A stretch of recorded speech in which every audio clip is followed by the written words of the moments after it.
The men's 200 meters just gave us one of the wildest stories of the whole season. And it did not even happen in the final. Dambile ran a semifinal so smooth, so easy, people said it looked like peak Usain Bolt just jogging home. Everyone thought history was about to happen, but what came next, nobody saw it coming. The Commonwealth Games in Glasgow have been packed with fast times all year. Fans have already seen records fall in races nobody expected this season, but nothing turned heads like the men's 200-meter semifinals. 3 heats went down, and each one topped the last. In Heat 1, Jamaica's Christopher Taylor took the win in 20.20. In Heat 2, Ghana's Joseph Amoah beat Javarn Powell by a hair, both timed at 20.24, with Botswana's Prince Silepe close behind in 20.31. Great races so far. But then Heat 3 hit, and everything changed. South Africa's Dambile lined up beside Canada's Aaron Brown, Australia's Rohan Kennedy, and a loaded field full of proven sprinters, including Nigeria's top 200-meter runner. This was the heat everyone had marked on their calendar. For the first 100 meters, it looked like a normal race. Kennedy blasted out fast on the outside. Dambile stuck right beside him, step for step. Nothing crazy yet. Then the second half hit, and it looked like a whole different sport. Dambile blew past a world-class field like they were frozen in place. He crossed the line in 19.82, just 0.02 of a second off the Commonwealth record. Behind him, Aaron Brown still ran a great 19.90, and Lachlan Kennedy grabbed the last spot in 20.12. Those are amazing times on a normal day. They just were not close to what Dambile just did. Here is the scary part. Dambile's first 100 meters was 10.29. Good, but nothing special at this level. His second 100 meters, 9.53. Say that number again. 9.53 seconds for the back half of a 200-meter race, and he looked totally relaxed doing it. No strain, no fight, just pure gliding speed. To put it simply, that closing speed matched the fastest closers on the planet from the year before, and Dambile barely looked like he was trying. After the race, he admitted something wild. He said he wasn't even trying to go that fast. He just wanted to lock in his spot for the final and stay comfortable. The time was just a bonus. Then he dropped one more line that got everyone talking. He said he still had more left in the tank. Fans online instantly compared it to Usain Bolt easing off the gas in a semifinal at his peak, still crushing the field without even trying. That comparison was not a joke.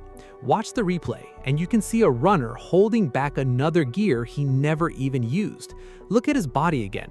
Loose shoulders, smooth stride, no sign of him fighting for that time, which is usually the biggest clue a sprinter still has more to give. Maxed out sprinters show it in their face and arms. Dambile showed none of that.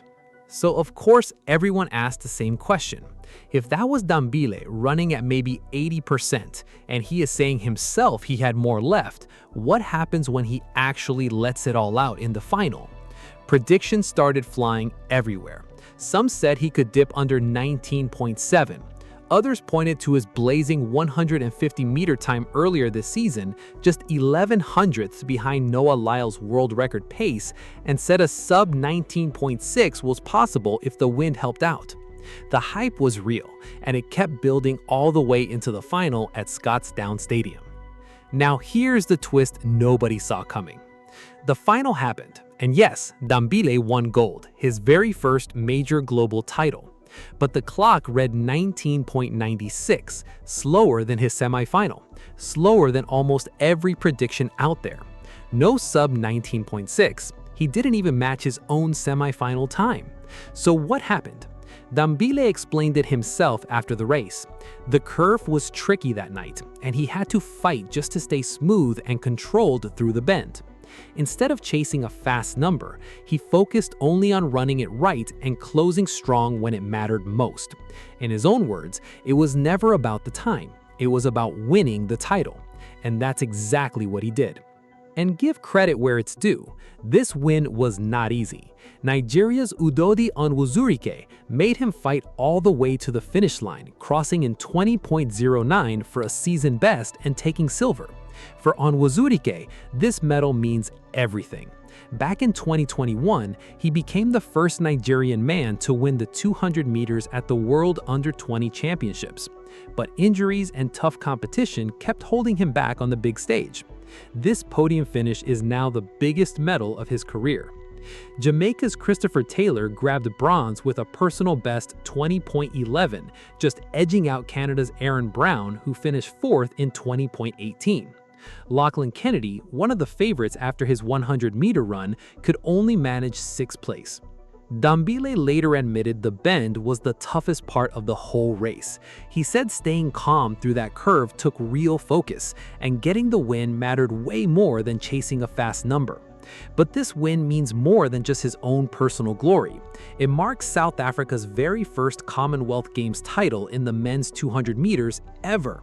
It's also South Africa's first sprint gold at these games since Akani Simbine won the 100 meters back in 2018. That's not just a small detail, that's history in the making. So here's the real lesson from all of this. A blazing fast semifinal gets everyone talking, but championship racing is a totally different game. The fastest man on paper doesn't always take the win. The man who executes when it counts does. Dambile proved a title doesn't need a record time attached to it. Sometimes the smartest race is the one where you control what you can control and let the clock sort itself out. Think about everything he was handling that night. A loaded final field, a tricky bend, the pressure of chasing his country's first ever gold in this event, and the crowd expecting fireworks after that crazy semifinal. Under that kind of pressure, most sprinters tighten up and fall apart. Dambile did the opposite. He slowed his mind down, locked in on the basics, and let the result come naturally. That kind of calm under pressure is rare, and it's usually what turns a good sprinter into a true champion. It's also worth remembering where Dambile is coming from. He's racing during what's technically his off-season back home, since South Africa sits in the southern hemisphere where the competitive calendar runs opposite to Europe. Let us know your thoughts in the comments, and if you enjoy deep athlete stories like this, make sure to like, subscribe, and turn on notifications. This is Athlete Feeds, and we'll see you in the next one.